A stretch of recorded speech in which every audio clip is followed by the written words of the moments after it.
Thank you, everybody, for joining us for this episode of the MyCom Church Marketing Podcast. My name is Dan Wunderlich. I'm a United Methodist pastor, and today we are bringing you the next installment of our occasional feature called How We Work. On these special episodes, we feature interviews with real-life United Methodists, digging into the practical details of how they do the work of church marketing and communications. And today, it is my pleasure to welcome our guest, Reverend Kealani Willbanks. Lonnie is the business administrator at Foundry United Methodist Church in Washington, D.C., just 8 or 10 blocks or so from the White House. Lonnie, thank you so much for being with us today. Hey, Dan. Thanks for having me. Well, we always like to begin these episodes by having our guests tell us a little bit about themselves, their ministry, and your context. Sure. I'm a recovering preacher's kid, so I'll just start with that. My folks were Salvation Army pastors, and so I was raised in the church, very similar to the Methodist traditions with Wesleyan faith and whatnot. But I left the church for quite some time because I wanted nothing to do with what I watched my folks do. So I had a good 20-year career in corporate finance, raised my two daughters as a single mom, and then remarried and got some bonus kids. So we are a wonderfully blended family of 5. Kids are now 20 to 27. Wow. Yeah, there's some pretty amazing world-changing adults. That's awesome. Yeah, and so my husband said, you know what, you need to stop being like Jonah, and you need to go do what God created you to be. And so I went to seminary. Don't hold it against me. I went to an evangelical seminary, but still, it was seminary and it was good. Yeah. And here I am. I'm never in my wildest dreams imagined that there was a church that was like Foundry that existed. And so how did you find Foundry? How did you end up there? It's a funny story. When we moved to DC, my husband he was active duty military at the time, and I had just finished a contract with a 3,500 member church in Virginia, and we thought we were done. And he decided to retire, so my kids came in for Christmas Eve, and I did not want to go to any church because it would have been my first Christmas Eve not working. And they're like, "No, we found this really cool church. It's down the street. Let's go check it out." And so we parked across the street from Foundry, walked in, and that was the first time I had ever taken part in a Christmas Eve service from the pew without having to do any work. Yeah. And it was just beautiful. And I saw what true welcoming and acceptance and just the beauty of Christ's love in action. That was the first time in my 40 plus years of life. So that's how I came to know Foundry. And then I found out that they were hiring. I'm like, okay. And since my husband retired, he was like, "It's your turn. You followed me around, so go apply." And so and Wow. here I am. Wow, what a gift. I know as a pastor myself who's done just a limited amount of hiring, having someone like you walk through the door must have been just a blessing to the place. Mm. And so tell us a little bit about the context of your ministry. You know, I would imagine a good bit of Washington, D.C. is transient, and then some of it are the career folks who are there for a lifetime. What is the membership of Foundry like, and how does it sort of turn over every 2 to 4 years?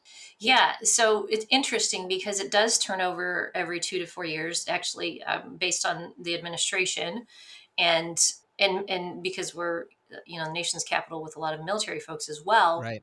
It's interesting to watch since I've been there. It's changing. The landscape is changing more towards younger families with children, Mm. and we've always got a good faithful group of retirees that still call Foundry home. But now in this digital age, much like I'm sure a lot of the folks in your audience, we're having people connect that moved out of the area and couldn't find a Foundry for themselves. So Yeah. it's the context is it's changing is quickly as like Twitter posts. I mean, we'll get yeah. But before pandemic, I would say the context was really still moving in this beautiful shift to younger families and young professionals. Well, that's certainly the shift. So many churches have been chasing in person, and then, like, yeah, like you said, when we went online, for us, if nothing else, our snowbirds had a way to connect when they weren't able to travel, and we started getting emails that someone in Kentucky who's listening, and that we didn't get the podcast up on Monday. They were just wondering where it was, and it's kind of like, whoa, there's more people watching than you think. That's great. Well, definitely, I have a couple more questions I'd love to ask you about specifically your context, but let's start at the 30,000 foot level. When you think about your philosophy or the church's philosophy around communicating the mission, the ministry, and of course marketing, what kind of is an overarching picture you all have there? Yeah, great question. We always want to inspire others to just do good work. So the team, we're fortunate to have a really strong and diverse team. We are not afraid to push the limits. And Mm. I have a phrase, push the button. And there's a really funny story behind that about postage machines and just not knowing what happens when you push a button. So we'll push the button often. Yeah. And then we always share our successes. So my team always laughs at me because I say the Trinity works for a reason. Mm. So don't be afraid to share some of your gifts with your colleagues and be willing to collaborate on things. We don't need to hold things tightly, and let's share each other's successes. And that seems to work for us. Can you give us an example of what you mean by push the button? What because I'm sure we're all hearing it in our through our own lenses. Sure.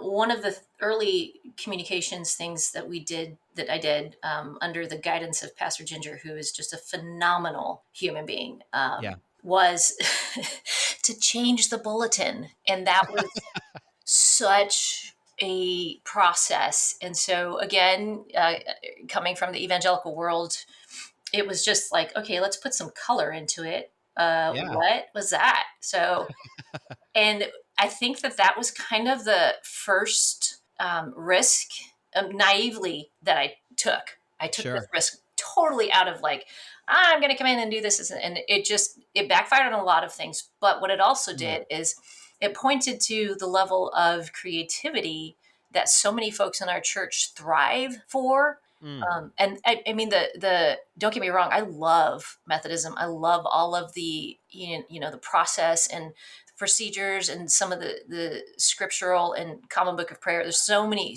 rich pieces there yeah, that can be used in so much more creative ways. I don't think we're doing it the best. I certainly don't think there's always room for improvement, but changing the bulletin was like just unheard of. And so we yeah, put a really big yellow cover on the front, and it was like, Wah! But what it did is spark some conversation about what does creativity look like. And it's yeah, not just about, we have an exceptional music department, we have an exceptional discipleship program, we have an exceptional hospitality and care team, and I could go on and on and on. But it really, there are folks that have creative gifts and talents that we need to really elevate in the church right now, and thankfully it comes through marketing. yeah. Absolutely, absolutely. And I think you're right, and certainly your perspective coming out of Methodism, I think helps. One of the and I recognize we're speaking on a United Methodist Communications podcast. I'm both an insider and an outsider. I work for them through this podcast, but I'm not there with them in Nashville.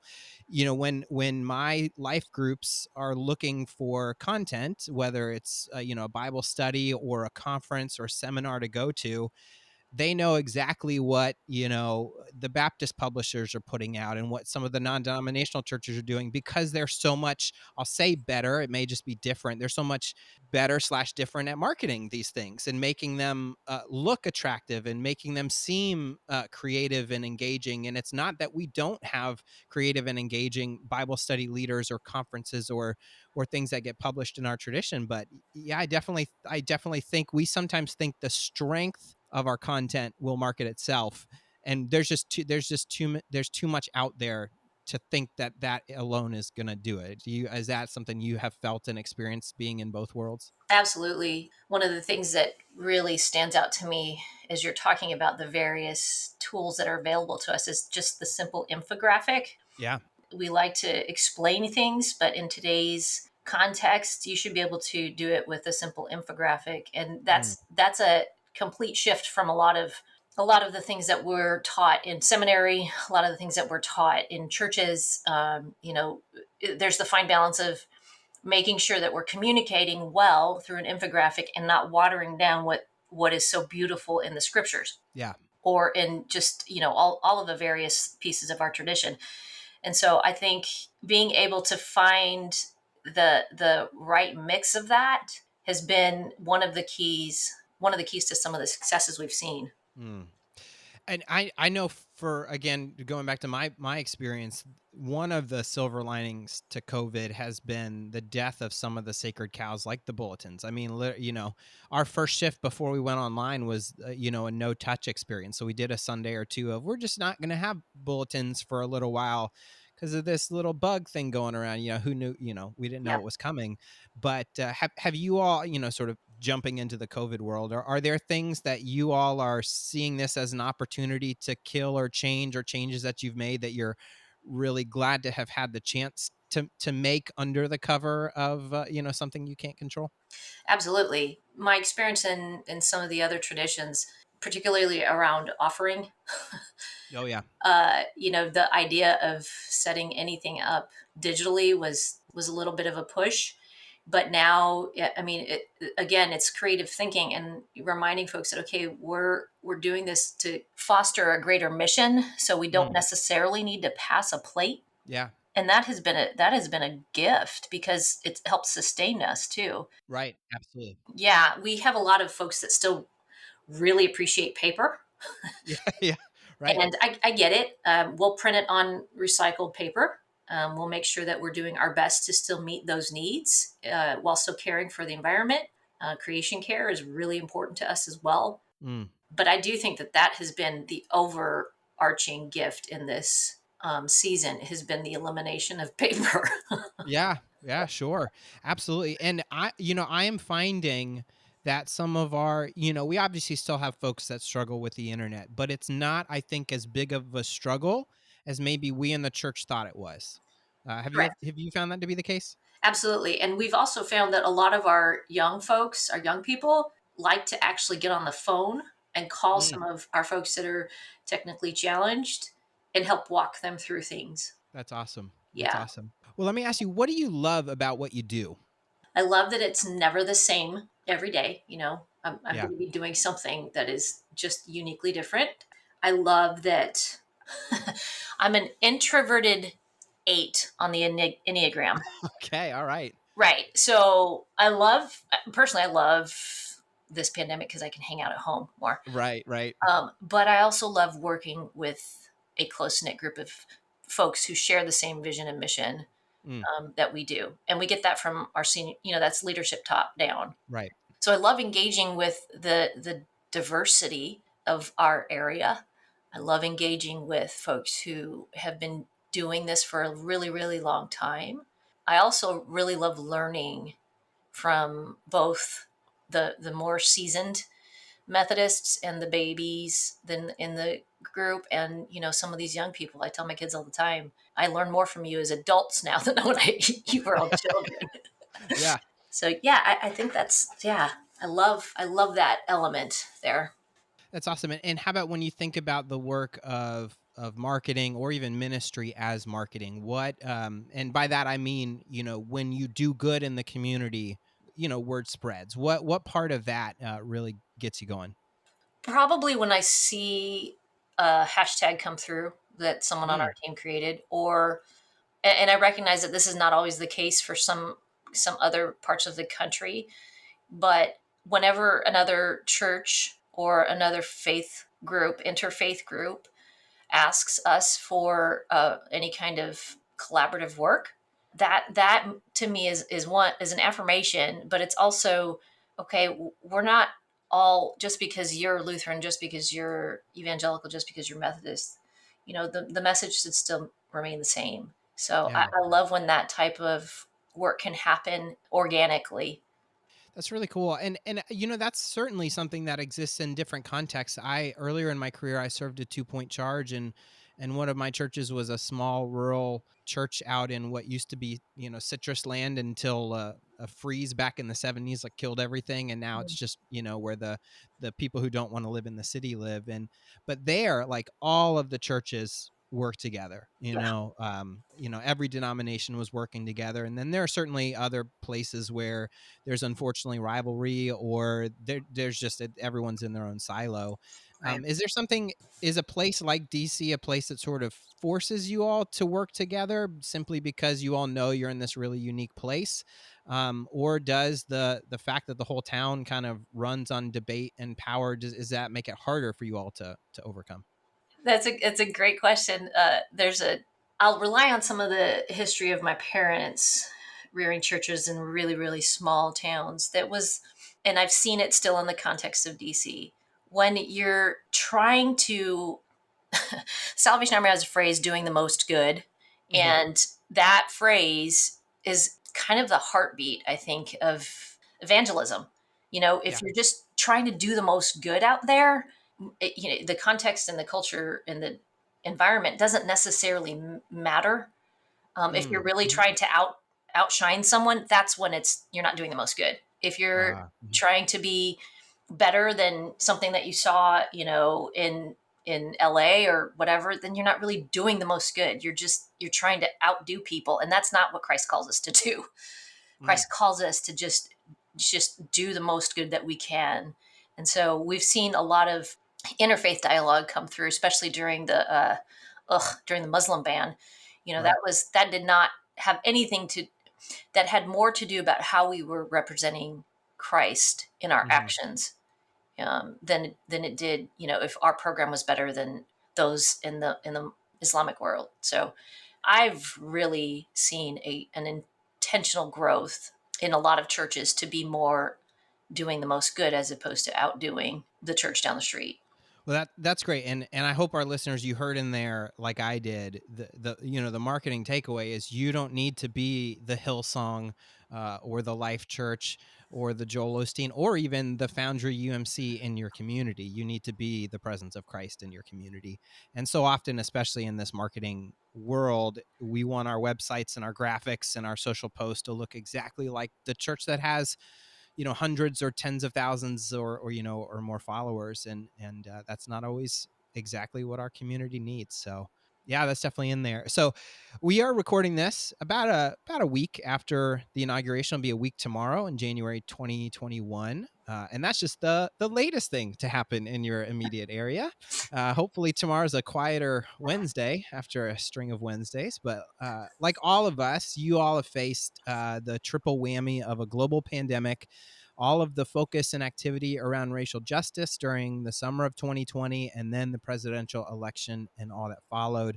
But unlike all of us, these things were brought to your physical and literal doorstep. And so I'm just wondering if you could give us some insight on what it was like to be there, and specifically what have you learned about communication over the last 2 weeks to 12 months?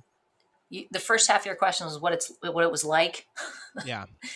Yeah, it was. There's so many words I don't want to use because they're used so often, like unprecedented, and Yeah. you know, Hmm. it was frightening, to be honest, in Mm. this conversation for marketing folks, because you didn't know you didn't know what you were going to wake up to the next morning. Right. And from a marketing perspective, we have always been a witness on our physical corner, whether or not we could have actual people on that corner or just signage. Mm-hmm. And during the summer months, we did a lot of peaceful protests.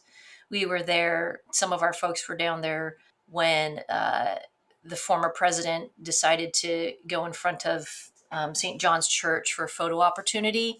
Right. And then following that, we had several clergy. And it was, again, one of those interfaith moments where we're all going down there and trying to just, be the hands and feet of Jesus right there. Me personally, I was in between the National Guard, the Department of Corrections, that line, and the very rightfully so frustrated and angry Black folks, brown folks, people of color. Yeah. I myself am a brown woman, and to stand in that space and just continuously call out the name of Jesus. Mm. There was sacred ground there, and there were other clergy members doing the same, just praying and praying and praying. But I would say, what was the second half of your question? Just what did you learn about What did I learn? communicating? Because you have your immediate congregation to stay connected during a pandemic when you can't gather.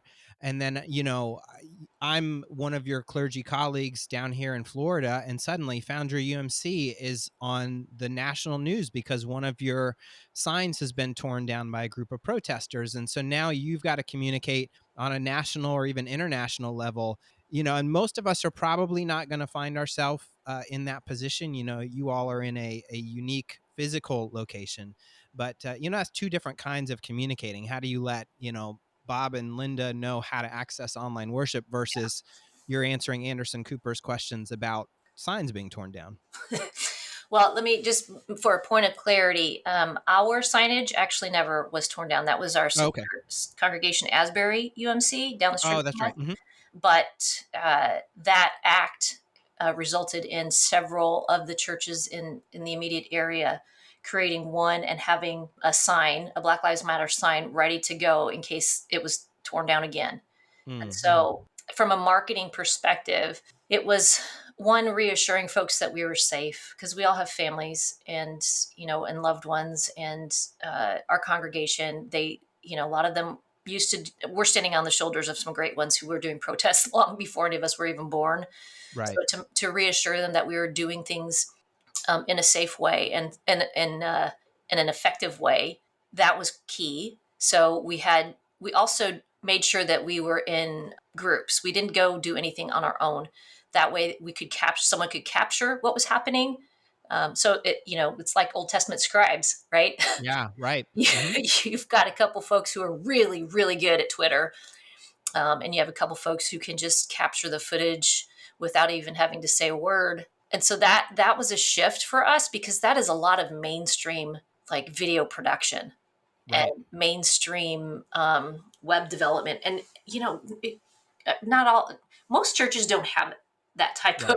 access. Right. So and we didn't either. It was really just finding the folks that we had in our immediate circles, and again using their creativity to help bring the most good and to do what a lot of them already knew what they're doing. I'll tell you, if for your listeners, if you've got teenagers who you're just frustrated with because they're tweeting in the back of the sanctuary, that Yeah. is your best tool to use for good. And I'm in awe of some of the folks that you never hear of, that you never see on camera, that just jump into situations because they're using the gifts and talents that God has given them.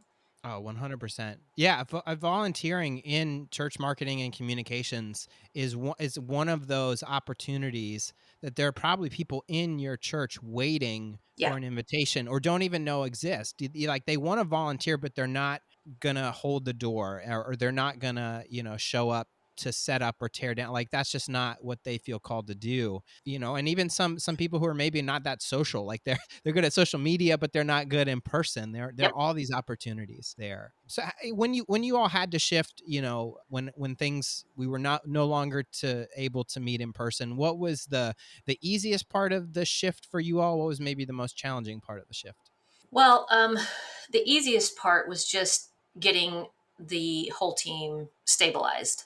Honestly, Mm. and that's I think as a as a parent of five kids and an army wife and all those things, Yeah. it's like you can stabilize quickly. It's just you get that is just something I think I bring to the team. But the tools were out there, and that giving each of them the freedom, really, that prevenient trust before we Mm-hmm. even get to that place of, look, you know what we're about, what tools do you need, and go find, you cast the vision.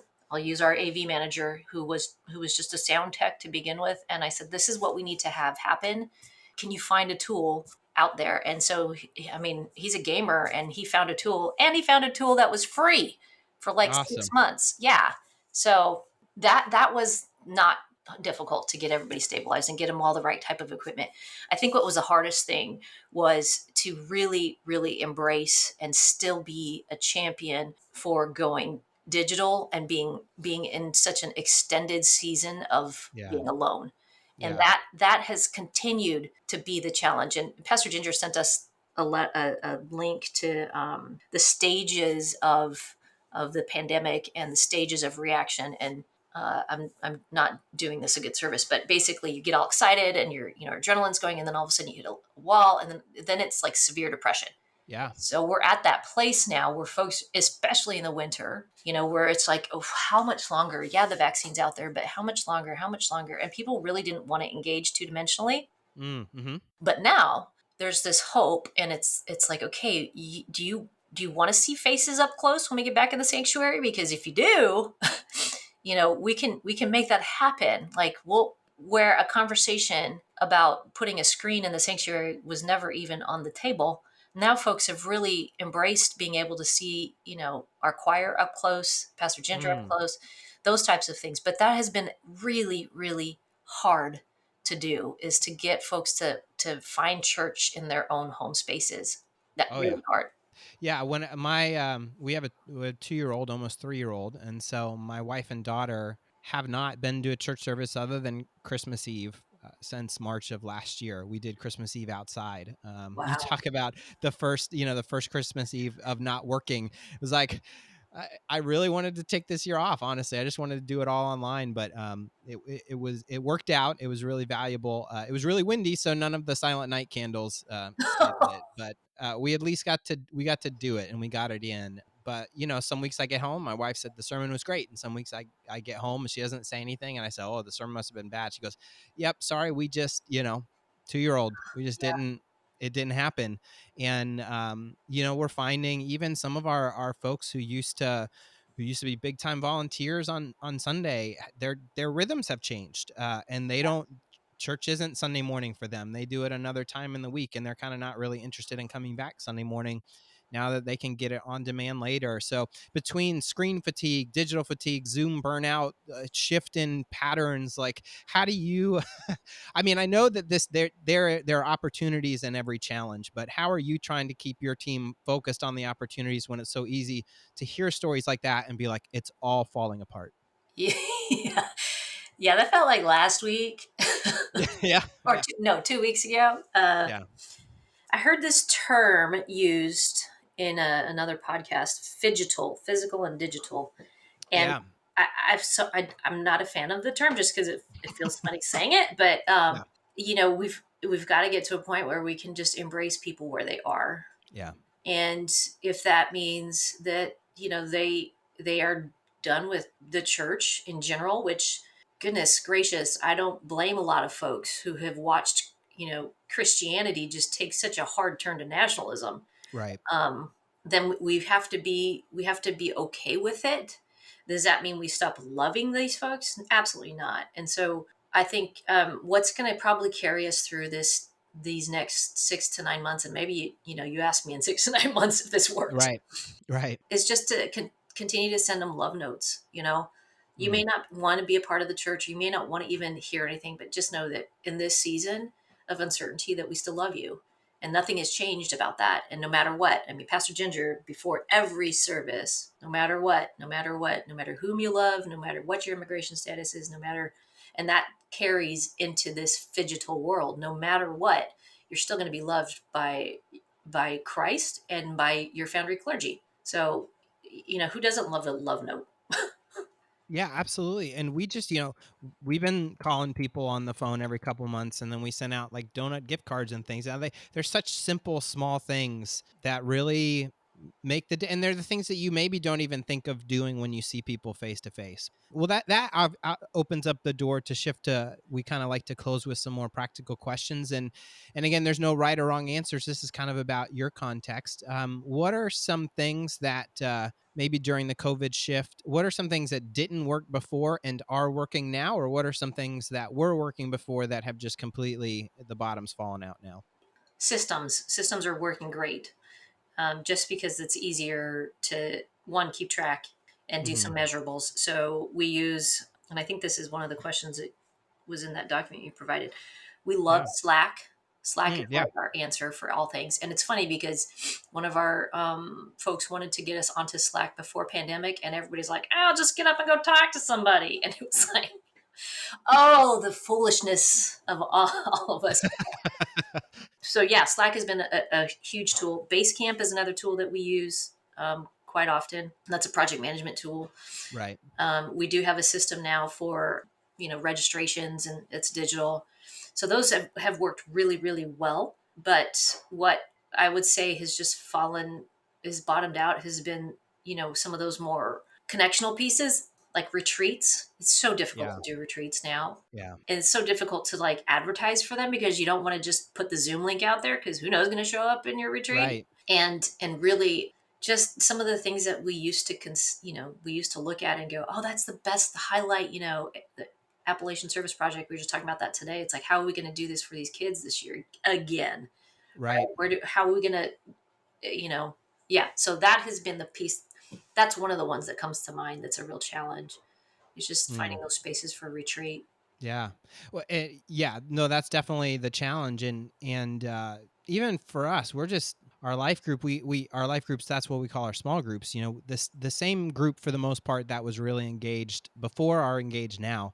But even when people's schedules completely freed up, and theoretically folks weren't seeing anyone, it just was trying to get people to commit to something. It's so funny. It's almost like it's ingrained in busy people. And that's my congregation thinks of themselves as busy people. And some of them legitimately are. But if you just think of yourself as a busy person, that's hard to unlearn, even when your calendar is empty. Yeah. And we use Slack too. Our biggest challenge is, of course, setting boundaries and knowing when to turn the notifications off, Ooh, or me as the senior pastor, remembering that if I send a message at 10 o'clock at night, that's received differently than if someone else on the team sends a message yeah. at 10 o'clock at night. So boundaries. But what are there any other practical tools that you all that you just can't live without, either as a team or you personally? Yeah. I definitely can't live without my iPhone. Yeah, right. Two screens. I mean, that sounds silly, but being able to, really function at the highest level, I have to be able to look at stuff larger and Hmm. on Hmm. two different places.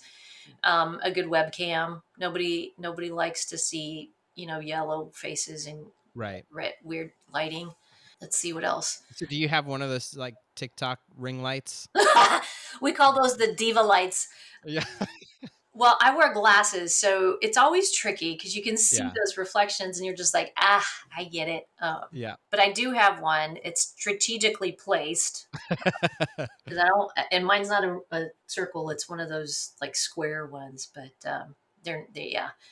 And then I probably would also just say, that it's not necessarily a tool, practical piece you can just go buy, but Hmm. it's something that we try and practice as a team. And it's like, be okay to say, I don't know. Like, if I can't do Yeah. that, just like, I have no idea. And at the beginning, it was like we were trying to showcase perfection and trying to be in this position of like, oh my gosh, someone's mail dinged in the middle of the service while we're recording it. Like, how dare you have your mail open? Right. And now it's like, oh, busted. We have all these different sidebar chats during the service. And it's like, oh, is that, so and so's dog? I have four dogs in the house right now. And they're like, where's Lilo? Or where's, and that part, it just adds a human element to folks' Yeah. experience, which I think actually has helped. And you'll notice that in a lot of like news and media right now.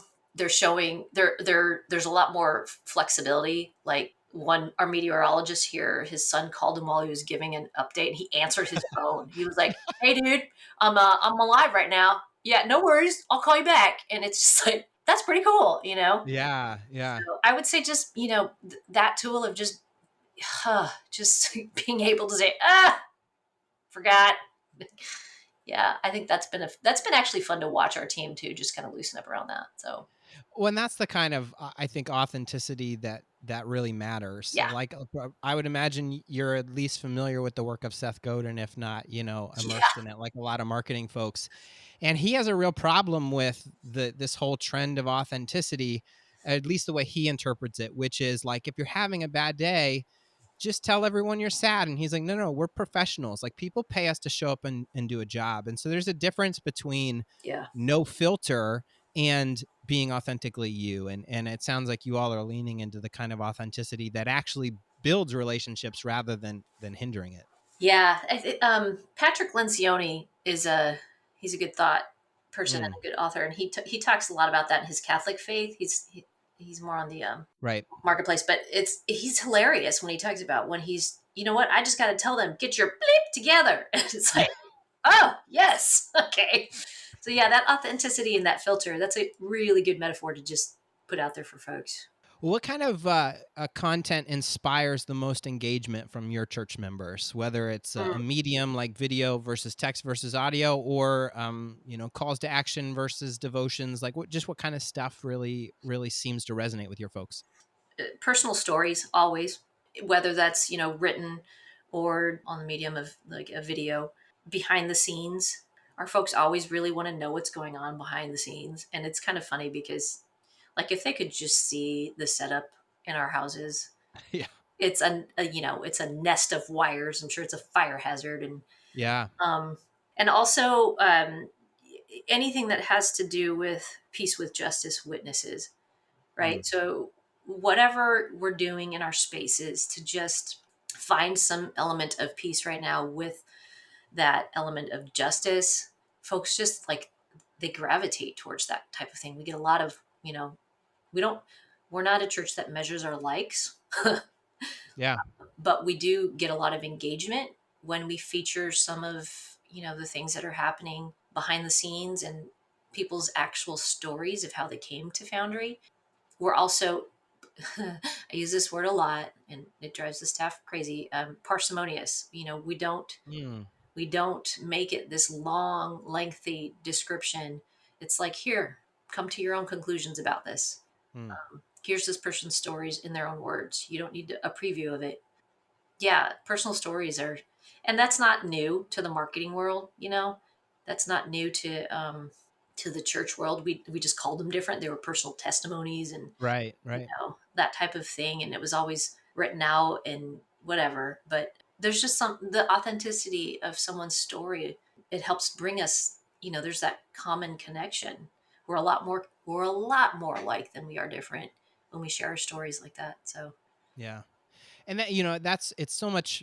It's more time consuming, it's more challenging, and often more messy to collect stories like that than it is to just use Canva and throw a Bible verse over a picture of an eagle or a mountain. But that's really what resonates with people, in part because it's complicated and it's clear that there was an investment in it. yeah, So, sort of speaking of investments, if a church had $100 to invest in outreach, how would you recommend they do it? a good hashtag on a good Mm. sign. Awesome. And then, are there any books, podcasts, or other resources you would recommend that our listeners check out? Sure. I Twitter stalk. So I follow Diana Butler Bass. Anything that's Malcolm Gladwell's revisionist history, that podcast is my number one. Oh, I love it. Yep. Yeah. And that one really, for me, I don't know why, but it stokes a lot of creative thought for content. Patrick Lencioni, Susan Beaumont is a great resource for leadership. Sometimes Carrie Newhoff. Hmm. So just a full disclosure, my family is very invested in. We have folks that work alongside him. So Hmm. before he literally blew up, uh, there was, yeah, I was reading everything and anything I could get my hands on from him. Yeah. That was probably like 5 or 6 years ago. And then, really, this is going to sound silly, but puzzles, like actual puzzles, and Oh, what okay. what those do for me and for some of the folks on our team is it forces us to really look at a big picture and then slowly put the pieces, literally the pieces together, and that translates into our work. That's Because cool. a lot of times some of our clergy they're just so, that creative space is so high that the details kind of get either missed or just not thought through.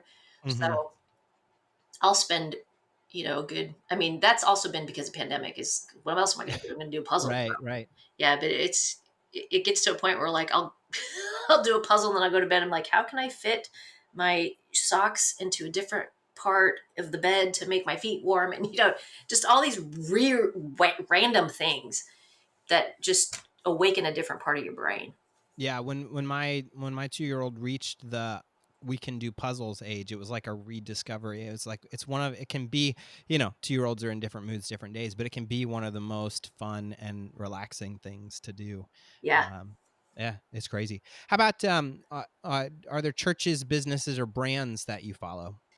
I do still follow a few non-denominational churches. North Point is one of them. I used to, yeah, I used to follow them a lot more than I do now. National Cathedral has some great examples of creativity that still captures traditions. Barna, anything by Barna. Yeah. Um, the so the creative pick team, the presidential inauguration committee, I drool over whatever comes out of that group. For example, if you saw the inauguration, the we got some behind the scenes kind of things. Right. But the way they created the mall with all those flags, like, Yeah. kill me now. So I anything that comes out of that space where it's just like, this is not one person's idea. This is a collaborative thing. Oh, it just I can't get enough. Um, Yeah. yeah, I think, yeah, that's probably church law and tax is also a good thing just for copyright and legal stuff. Right. Yeah. That's a link I use a lot to make sure that we're not. Oh, and Artlist, Artlist. That's music, like license free music. So Royalty free. Yeah. Stuff you royalty can. free. Yes, thank you. Yeah. Yeah, we have been talking about it for a while. We need a podcast on what we can and can't do legally because it's we're not all good at that, or we don't always. A lot of excuses get made that it's for ministry, it's for the kingdom. Yeah, And it's also illegal. So yeah, yeah. um, And Facebook will tell you. that's right. Yeah, the last thing you want is your live worship to go mute. Yep. 30 seconds in, and you can't do anything about it. Yeah. Well, I'll ask you in a second how folks can follow your work, but I connected with you through the staff page on your church's website, and I'll say one of the things I noticed that you all do is you list your Sabbath day, which I think is awesome. Number one, because that makes it clear it's something that the church values, and you actually have to pick a day out. It's obviously you all have to actually live it out and honor it, but I would imagine too it helps if you've got either colleagues or even just church members who are always wanting church staff to be available 24/7. I just thought that was a really cool thing to have on your staff page. So you can comment on that if you want, but also if anyone wants to follow your work, follow the church's work, or reach out and say hi or ask a question, what's the best way to do that? You can find me on all the social media platforms under my given name, Kealani. That's my father will be very excited to hear that I said that.